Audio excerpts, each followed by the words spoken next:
So tonight is the night of the big school dance, and my son and his little friends are out at dinner, and none of them have a driver's license. So today I am dining alone as I play Uber to the high school kids. So I just figured that I would take a second and shoot a quick video to talk about how I would build a perfect minimalist Rolex watch collection.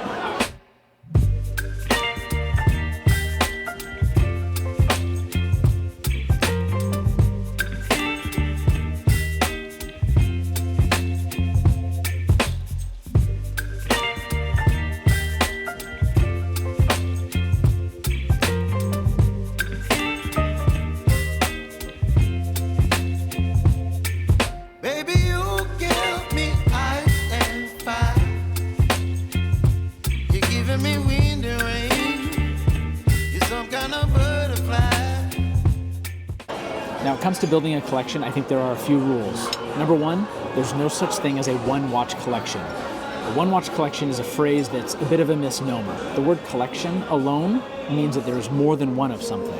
So you really couldn't have a collection of one item.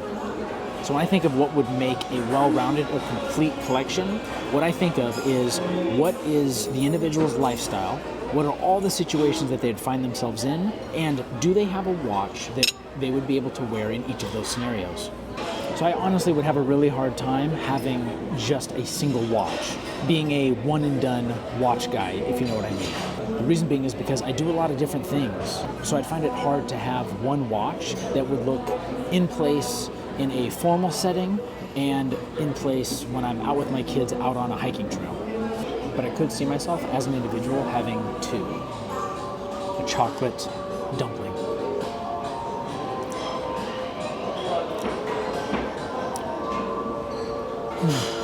These are so good.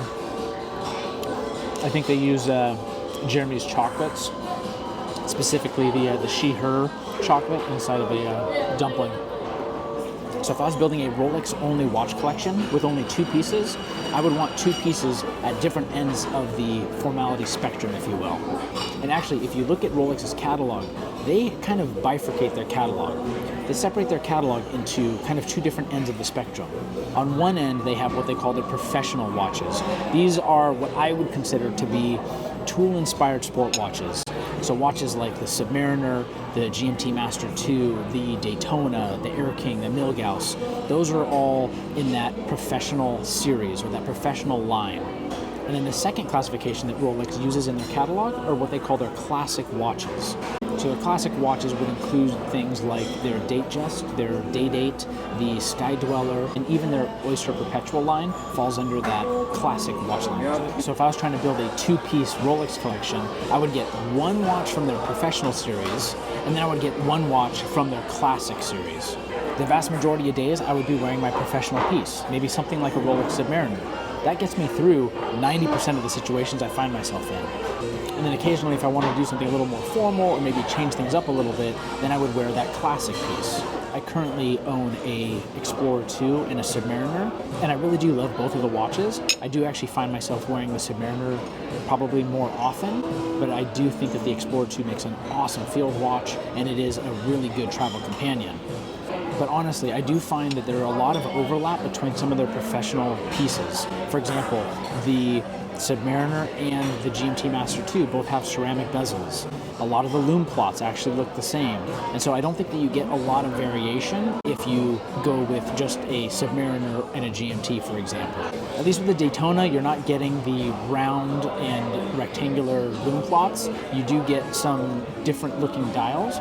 But even with the steel Daytonas, you're still getting that ceramic bezel. And so I think to kind of broaden your range and to get pieces that don't really resemble each other, I think getting one watch from the professional series and then one watch from their classic series actually makes a lot of sense. Now, if you're trying to decide which watches you should get from the professional and classic series, I really think that depends on your budget, your lifestyle, the clothes that you wear, and the size of your wrist. All those kind of things come into play.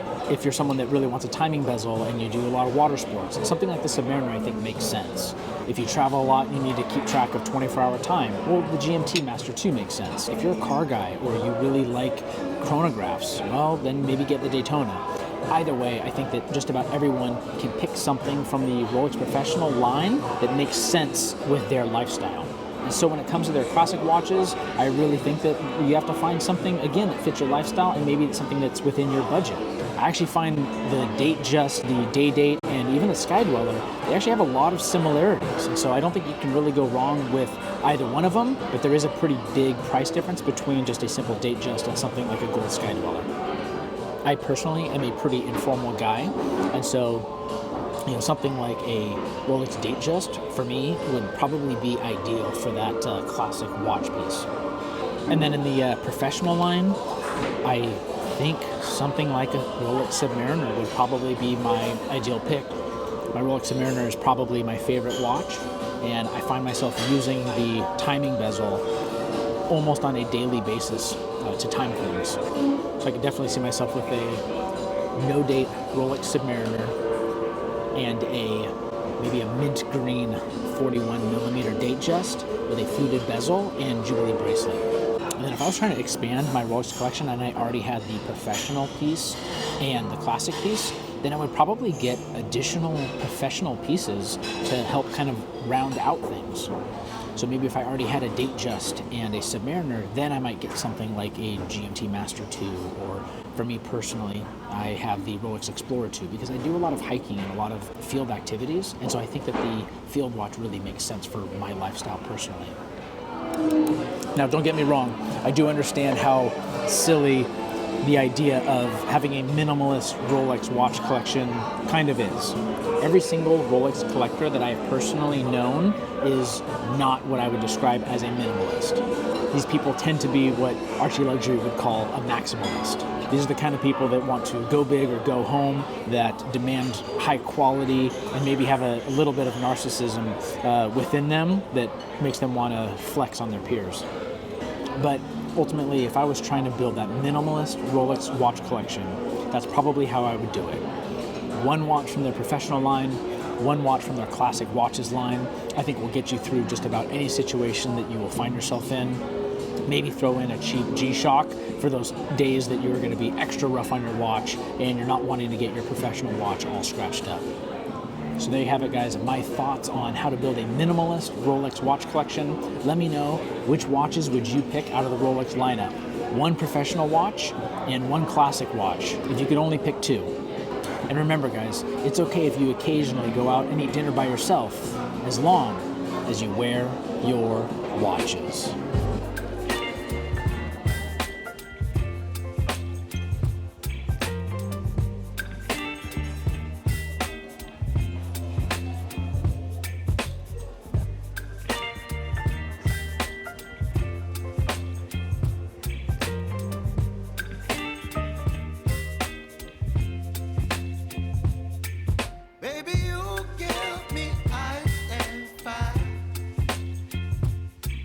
Me